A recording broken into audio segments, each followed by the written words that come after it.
Hello, hello, and welcome to a general collective reading. This is going to be for whatever collective resonates for this. I'm going to go ahead and start by pulling some lucky numbers. So, the lucky numbers for this collective are the numbers 2, 6, and 4. Funny. 2, 4, 6. So you might be seeing any sequencing of these three numbers: 222s, 444, 666, any sequence of these numbers. And there's something significant in here about the way that these are moving upwards in increments. So 2, 4, 6, 2, 4, and 6 are all even numbers, and they are sequential. And this kind of leads to usually an energy of step 1, step 2, step 3, like we're moving forward. All right, I'm gonna pull some letters. This, whatever you hear, pull out, it does not necessarily mean that it's not for you. It just means that if these letters resonate or any things that come through resonate, to maybe pay more attention. F, I heard fire and Finland. Z, zebra. And when I say zebra, they're kind of giving me like in a room full of horses, be a zebra kind of thing. Y, I heard yesterday, so I don't know if something significant happened yesterday for you. I also heard the name Elon. Another Y. And I heard yes, like yes man, yes man. Interesting. T, I heard Todd.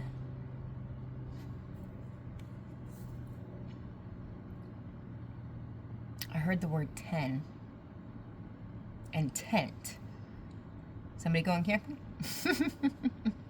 I, indigo. Let me see.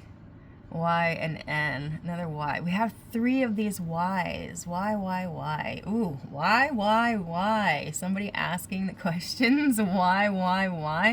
All right. So anyways, if any of these resonate for you, just take it how it is. And if it doesn't resonate, leave it on the table for somebody else. Also, with this I heard initiation and interest. So however that resonates for you guys, I'm going to go ahead and close my eyes and see if we have any images that are coming through. So I am getting the image of what looks to be like a speedboat anchored off of a pier. So maybe somebody lives near water, near the ocean. Anything else, guys?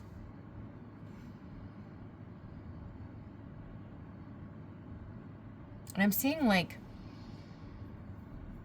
lotuses and daisies and I don't know, kind of these flowers that have energies of like depth, like, and they go back to like real kindness, real genuine love, right? So for me, daisies always represent like that light child unconditional love, and lotuses, they feel very deep, right? Like I always get like big, almost ascended master energy off of lotuses, lotus flowers, and they are so significant. They do show up in a lot of readings, and that when that energy flow starts to open in the psychic realms, a lot of times that will be represented by watching a lotus kind of open. So for some of you guys, whoever this is resonating for, I do feel an opening in the heart space. And I am to tell you that if you are struggling with this, to maybe carry a piece of rose quartz around with you. Rose quartz or kunzite. All right, what deck are we working with?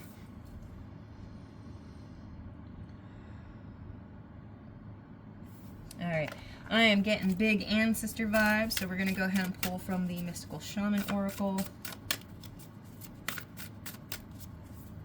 Show us, what does the collective need to see?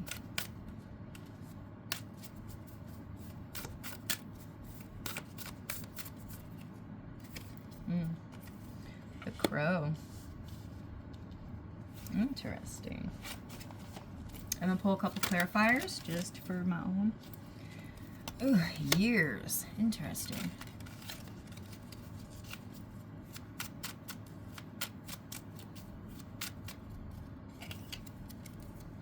Missing the beauty. Missing the beauty.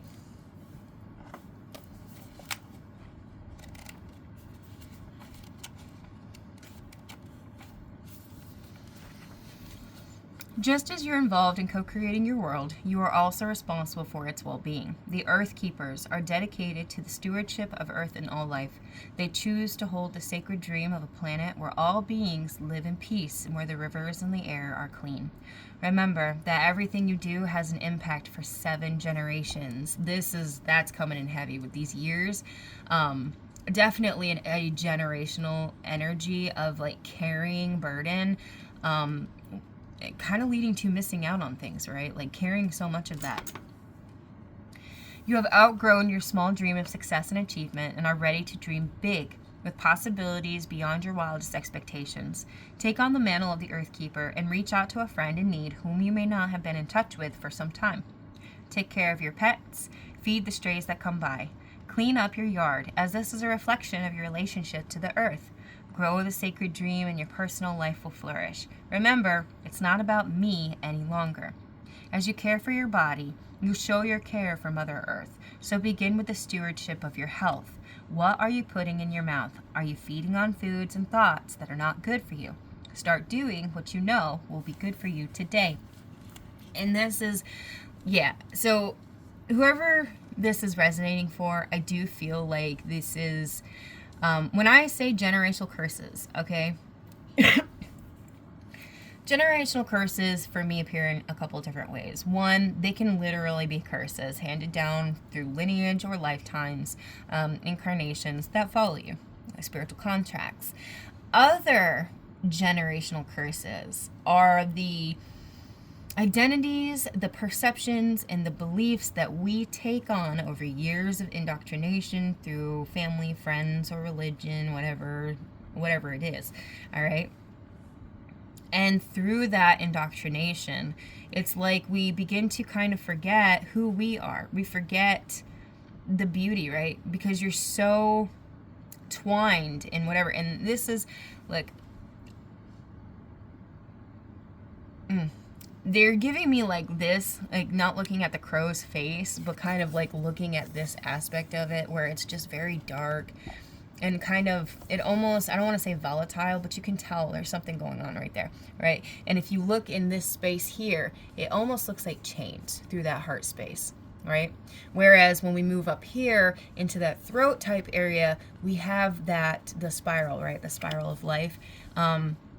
And it's almost like kind of saying that we've been in this chain, right?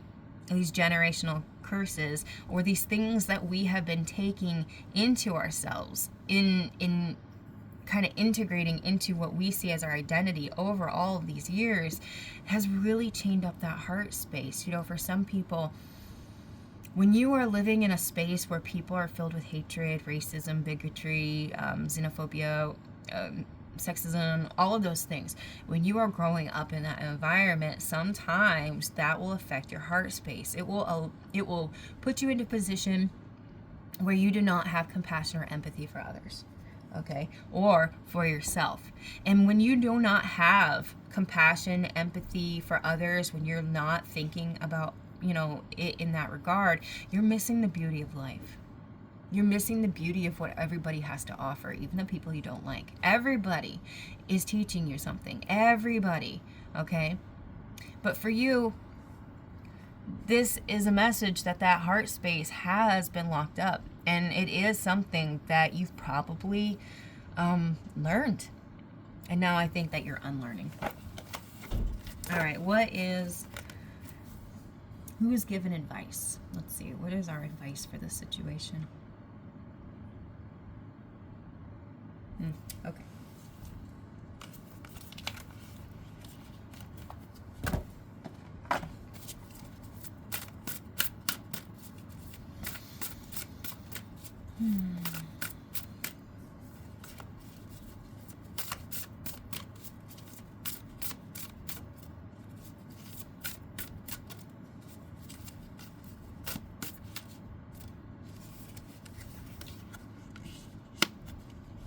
For advice, we have the King of Wands and the Upright in leadership. I'll pull a couple of clarifiers for that one.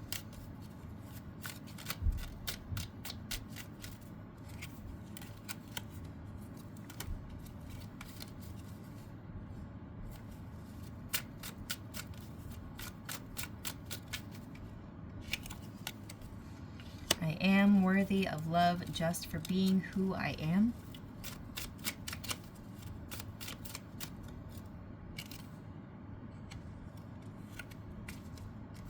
And expect delays.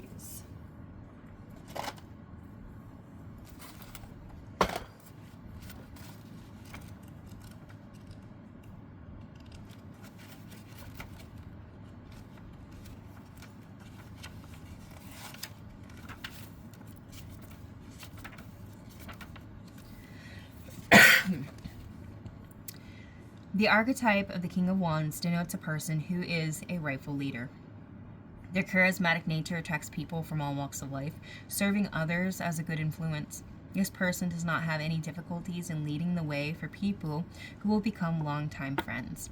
Their good nature and influence will serve not only a purpose to them, but to others as well, right? We had that in here where it was saying, you know, maybe look out for a friend you haven't reached out to in a while, somebody that, you know, maybe might need a little bit of communication, a little bit of companionship, right? On the negative side, this may be a person who's too flamboyant and likes to show off material belongings to others. They do nothing good but to rub someone's face into the petty and valueless things that they own. This person is too conceited and does not care about anyone's feelings, only their own. So when you are in the positive aspects of the King of Wands, it's like very companionship, very nurturing, and we're in the opposite of that energy. It's more of a lot of selfishness, a lot of egotisticalness, a lot of materialism. The King of Wands represents a situation where you may want to set your charisma and charm free. This may help you to lead the way for others or yourself. This will also help people see who you really are, right? I am worthy of love just for being who I am, right? Who you really are. You may even help someone learn how to release their happiness into the world.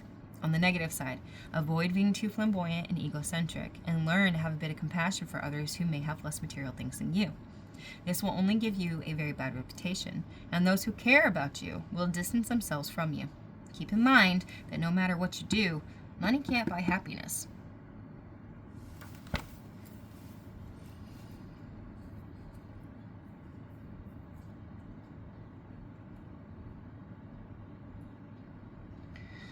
Collective, I feel that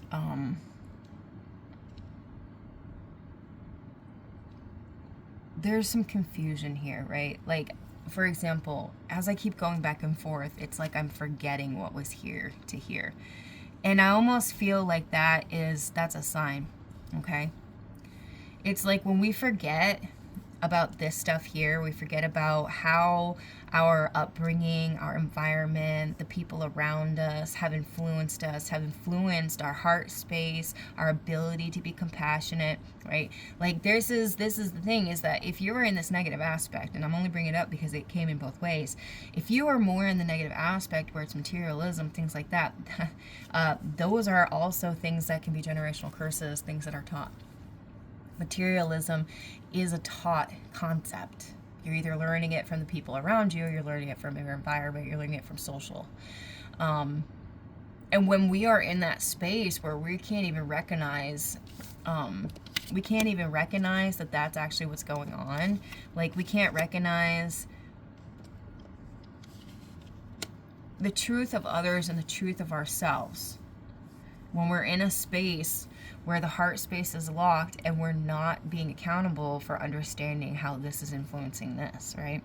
So if you've had a parent or a caretaker when you were growing up that was very materialistic, like constantly worried about money, constantly bringing up materials, constantly comparing this to this to this, who has what, I have more, you have more, they have more, what do I have, you have what I don't have, you know, that creates a barrier wherein we are going to experience difficulty building relationships, because when you're in those mindsets, you may be defaulting back to that way of being.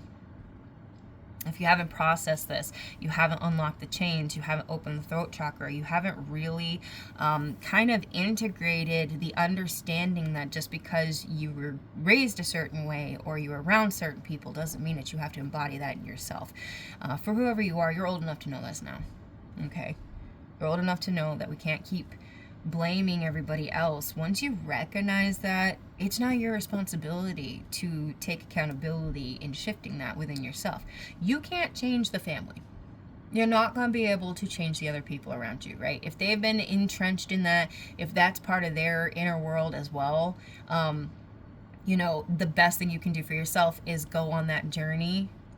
And then after you've kind of come through the other side of that journey, just be an example. People who want to shift in that direction will come to you and seek that advice, and people who don't will not. Also, a saying that somebody told me very early on that I really appreciated was that criticism given without being, or advice given without being asked for, it's often taken as criticism versus advice. And a lot of times when we are offering advice to people without those people actually coming to us and asking to us, the advice that we're giving is generally from a place of ego. It's a place of, I think I could have done this better, or I did do this better, and you're not doing it well enough, and this is how you should do it. And understanding that when you do that, like, you're not giving that person or yourself the space to learn. You're just not, right? And whoever you are right now, what you're trying to learn is that you're trying to disintegrate these feelings of maybe unworthiness, these feelings of materialism. It's kind of like saying you can have all the money in the world, but money can't buy happiness, right? And you look at it, and I'm just going to go ahead and use like the current scheme of the world that's going on. We've lost a lot of people. We've lost a lot of people who were the lights for others, things like that, you know, Robin Williams, things like that. And I want you to understand something, that this energy creates delays in what we've been trying to manifest. All right? Now, I'm going to be real here for a moment, because there is a little bit of a side note that's coming in here from Spirit, and that is that somebody may not be realizing that this is what's happening. Yes, you are worthy of love just for being who you are, always. And you have an energy wherein you could build beautiful relationships. But if you continue to put a blind eye to this energy over here,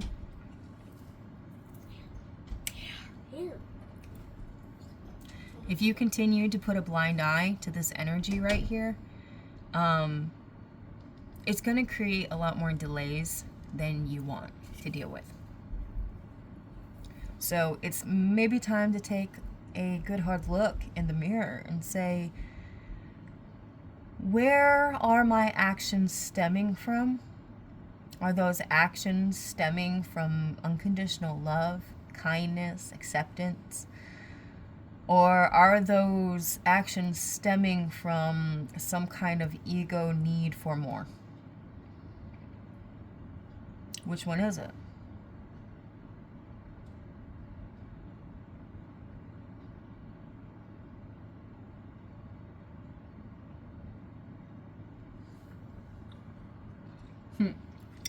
I told my guides, I just said to my guides, this feels a little vague, and they said it needs to be a little vague because there's a lot of different storylines that this is going to apply to. For some of you guys, these are generational curses of poverty. For some of you, these are general curses of anger. These are generational curses of lack, of unfeeling, or of suppression. Generational curses of that materialism, which is actually a need to fill a void, not so much the need for the materials, but the need for whatever emotional joy you're getting from the material. And the problem is that for somebody in here, you do that, you get the thing that you wanted, and then it's almost like once the thrill of the chase is gone, you might as well not even have had it. Like, I feel like you have a lot of stuff you really don't actually care about. You just wanted them in the moment. And that's a lot of that materialism. And could even be causing some financial issues. So just be mindful if you're somebody who likes to do retail therapy. you might not be doing yourself any favors there. Okay?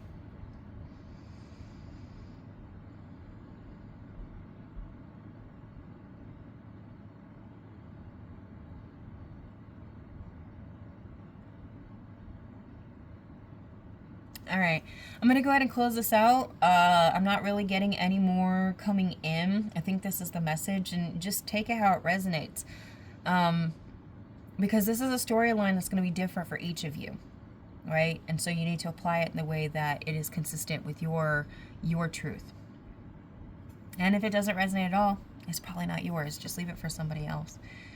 I'd want you to understand, no matter where you are in the realm of figuring all of this out about yourself, you really are worthy of love for just being who you are. But I want you to pause and reflect for a moment on whether or not the version of you think you are is actually the version at your core, the version of you that resonates with your soul. Because there is this feeling of masking here, or being a part of something but not really wanting to be.